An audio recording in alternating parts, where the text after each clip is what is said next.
African American chambers are joining forces in D.C. this week for intensive business training with the goal of creating more black-owned businesses. But the U.S. Black Chambers, Inc. hosting the 7th Annual School of Chamber and Business Management Conference June 14th through June 16th. Attendees will learn from experts on various topics, including franchising, international business expansion, and innovative ways to access capital. Joining us now, Ron Busby, President and CEO of the U.S. Black Chambers, Inc. Also, Aubrey Stone, President of the California Black Chamber of Commerce. Ron, I'll start with you. We've seen a growth in black businesses over the last 7 to 8 years, but we've seen a dramatic decrease in their revenues. It's true.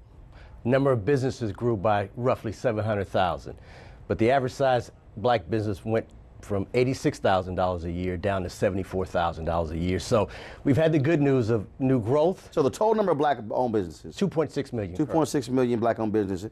A part of the problem there is 2.5 million that have no employees. Roughly 117,000 have one employee, more than just that mom or pop scenario. So we're doing great things in reference to growing new businesses, and that's where we have to start. Now we just have to increase the revenue of those firms, and so the U.S. Black Chambers, as well as our chambers around the country, are doing just that.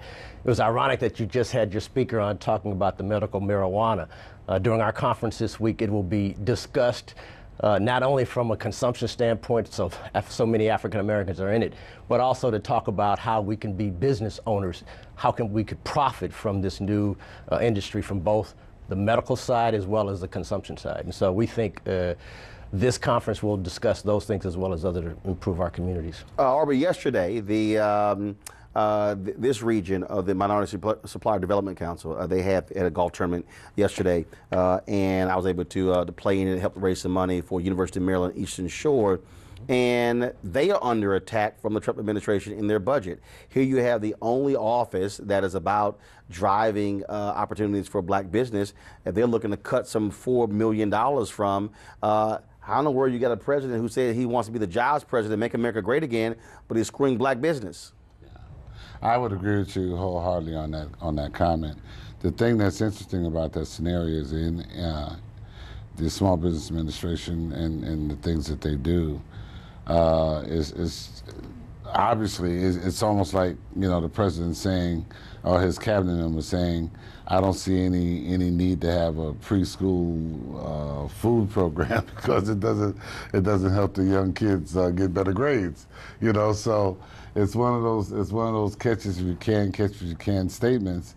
But obviously, the small business segment of this country, if you really is serious, as you say, about the growth in America, it has to have special attention. It can't be thrown in one bag and go up against the G's of the world or whomever and expect to, because it really is like in California, it's 90% of our economic engine, you know, small businesses. So. Ron, I'll make the point that the issue for me is not we need more black-owned businesses. We need capacity.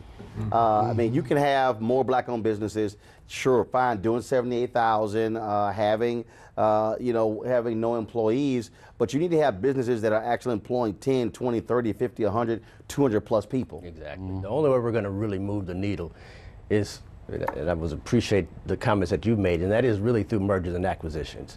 Organic growth is going to take decades. We need to be concentrating on both. You can't have one without the other, but we got to make sure that we're concentrating on those firms that have the ability to hire. And the conversations that we're hearing across the country really deal with access to capital. Most firms are saying, yes, we could purchase a new firm, we could double our size, we could hire more African Americans in our communities, but it's a capital conversation that many of them have. And you're talking about MBDA going away. One of the key things that MBDA provides is vehicles for African Americans and other minorities across the country, business owners, to get the capital that they needed. We were successful last year to provide, have been provided 2 grants from MBDA that have really had substantial growth in our chambers as well as our business owners across the country. We have a millennial program to teach young people how to start and create successful businesses, as well as a program to get African Americans prepared to go and acquire the access to capital that they truly need. And we're partnering with black banks across the country to ensure that we are getting capital, but we're getting it at an affordable rate. So Ron, you do important work here. I want to back up, and I just want you to tell us why we should care about black business. Why isn't this just about a few folks getting rich, but is about us moving the African American community forward as a whole? And I believe it is, but you're much better, much more eloquent than I am on that. No, I think, you got to have a dual conversation about an economic agenda as well as a policy agenda. And so chambers of commerce are really trying to say that in order for us to move our communities forward, we really have to talk about an economic agenda, because at the end of the day, we hire our own. We are very, very sincere about making sure that our businesses have the resources, the capital, the contracts, as well as the relationships to be able to not just have growth, but have sustainability, because at the end of the day, it's about making sure that our communities have that sustainability. So we talk about jobs, we talk about workforce, all those types of issues. All of those things are high priorities to the U.S. Black Chamber and our 123 Chamber of Presidents across the country. So I had the joy of speaking at your conference last year, and I was just really amazed with, thank you, I was really amazed with the breadth of subjects that you offer there. Could you just tell people a little bit about some of the different things you'll be talking about over the course of your conference? Thank you, Avis. Yeah, we'll be talking about everything from the marijuana conversation to how to get capital, what the government is doing, as well as some creative things. We're going to honor Reverend Jesse Jackson on Friday at our gala. We're going to make sure that we have a conversation about women business owners. We're going to have Michelle Ebanks, the president of Essence Magazine, there to talk about some of the trials and tribulations as a woman business owner, as a journey that she's taken to get to where she is today, as well as other conversations about small businesses, mentoring other small businesses, because we feel like a lot of the conversations and answers, as well as the solutions, come from when we get together and talk about best practices to move our communities forward. Darby, make the point to the people out there who have black-owned businesses, but who are not tied to a chamber. Well, why does that matter? Well, Roland, it almost seems like it's obvious, but it really isn't obvious to a lot of people, because you simply don't know what you don't know. And the sadness of that is a lot of people are making critical decisions in their life, whether it's financial decisions or business decisions. I ran into a gentleman yesterday in Florida that was in air and heat. And I said, why don't you go in business? And he says, I don't have the money. I said, do you know about SBA? He said, no, I don't know about SBA. So you just don't know what you don't know. So if you take the time and really don't look at it as I'm spending money for whatever, but I'm investing in myself. If you look at it as an investment in yourself, then it makes more sense to you. Because if I invest and I'm around people that are upbeat and positive, then I'm going to be upbeat and positive. And see, I could find anybody to tell me what I can't do. I need to be around people that say, Aubrey, you can do it if you put your mind to it. Well, all right then. Real quick, what's the website? www.usblackchambers.org.